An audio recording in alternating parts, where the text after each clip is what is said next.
Maka pada kesempatan ini akan saya sampaikan, apakah virus HIV bisa diobati apa tidak? Kalau ada, obatnya apa? Kalaupun tidak ada, bagaimana cara agar meminimalkan risiko lebih lanjut dari HIV tersebut?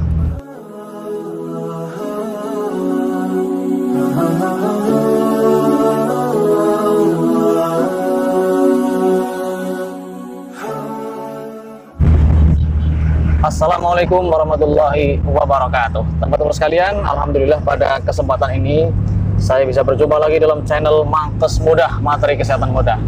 Dalam perjalanan ini akan saya sampaikan masih berkaitan dengan HIV atau Human Immunodeficiency Virus, yaitu suatu penyakit infeksi menular yang sampai hari ini secara pasti belum ditemukan obatnya.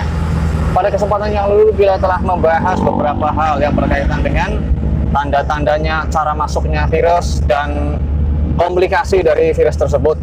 Maka pada kesempatan ini akan saya sampaikan, apakah virus HIV bisa diobati apa tidak? Kalau ada, obatnya apa? Kalaupun tidak ada, bagaimana cara agar meminimalkan risiko lebih lanjut dari HIV tersebut? Teman-teman sekalian yang baik hati, yang berbahagia, bahwasanya semua jenis virus sampai hari ini dari sisi medis belum ditemukan obatnya, termasuk pula diantaranya adalah virus HIV atau virus AIDS.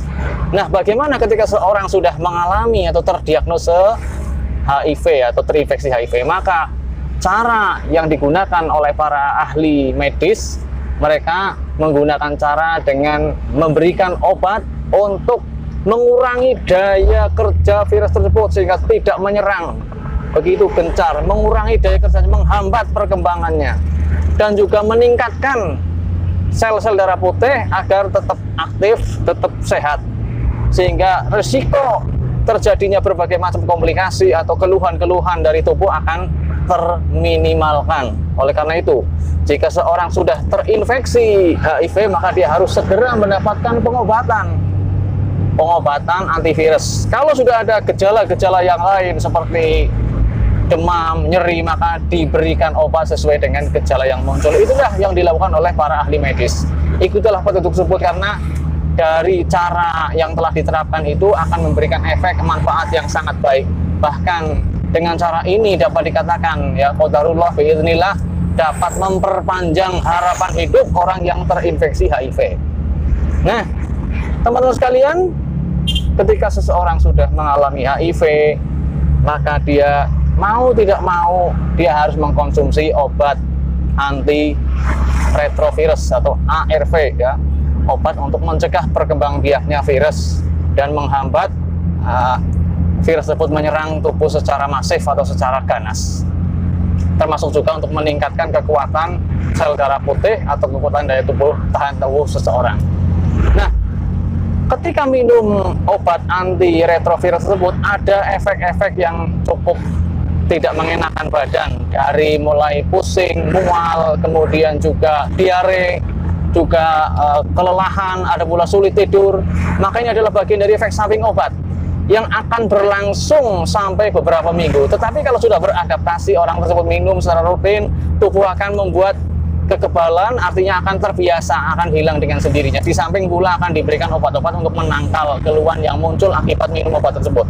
Oleh karena itu, bersabarlah ketika seorang sudah terdiagnosa HIV, kemudian dia terus memperbanyak meningkatkan diri kepada Allah, bertawakal kepada Allah, mendekatkan diri kepada Allah, semakin bertakwa, semakin banyak beristighfar, banyak bertobat, karena orang yang sudah terinfeksi HIV adalah orang yang bisa dikatakan sebagai orang yang sudah kena penyakit yang sampai hari ini belum bisa diobati. Oleh karena itu, senantiasa mendekatkan diri kepada Allah adalah salah satu cara yang terbaik yang bisa dilakukan. Di samping berikhtiar dengan berbagai macam obat-obatan yang sudah diteliti keilmiahannya, ya, terbukti secara ilmiah.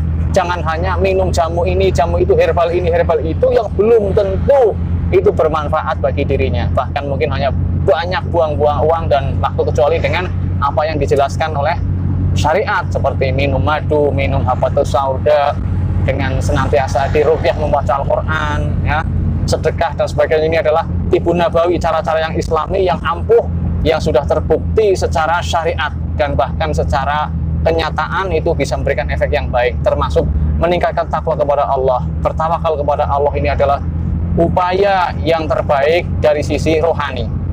Itulah teman-teman sekalian yang bisa kita lakukan ketika seseorang sudah terinfeksi HIV. Nah, bagaimana cara menghilangkan virus tersebut? Ini akan saya sampaikan, saya tambahkan. Ketika ada bercak darah, ya, orang muntah darah yang itu sudah jelas terindikasi HIV, maka caranya adalah dengan cara membunuh virus yang ada di darah tersebut dengan desinfektan. Desinfektan yang terbaik untuk membunuh virus diantaranya adalah dengan klorin 0,5%, yaitu yang kita gampangnya adalah dengan cara menggunakan cairan pemutih pakaian, atau misalnya apa itu namanya, Baiklin misalnya, Baiklin atau merek-merek yang lain. Jadi 1 liter bisa dicampur dengan 1 liter air murni dicampur dengan 1 sendok makan Baiklin misalnya. Itu bisa membunuh virus yang ada di darah atau darah yang tercecer di tempat kita. Biarkan selama 10 menit, lalu setelah itu dihanguskan atau dibersihkan. Itulah teman-teman sekalian apa yang bisa saya sampaikan pada kesempatan kali ini. Mudah-mudahan bermanfaat, menambah wawasan tentang HIV. Cendrawasih Group Papua, terima kasih dan sampai jumpa. Bagi Anda yang belum subscribe, silahkan Anda subscribe untuk mendapatkan informasi terkini tentang kesehatan. Wassalamualaikum warahmatullahi wabarakatuh. Udah mati kan?